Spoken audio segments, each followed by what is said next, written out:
Hi guys! Welcome back to our YouTube channel. Please don't forget to like, share, and subscribe para lagi kayong updated sa mga video na i-upload ko sa aming YouTube channel.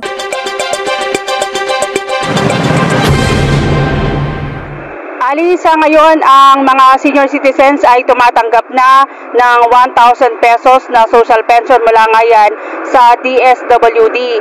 Bukod pa dyan ay ngayong taon na rin yung implementasyon ng expanded centenarian law. Yan yung magbibigay ng 10,000 pesos para sa mga senior citizen na sasapit na sa kanilang edad na 85 hanggang 95. Sabi ng mga sponsor ng panukalang yan ay may pagkukunan naman daw ng pondo sakaling ipasaya ng Senado. Ma'am, ano kadahilanan bakit layunin nilang bigyan ng 500 pesos a month pati yung nakaaangat sa buhay? Ang paliwanag nila yan ay bilang pagkilala dun sa ating mga senior citizen.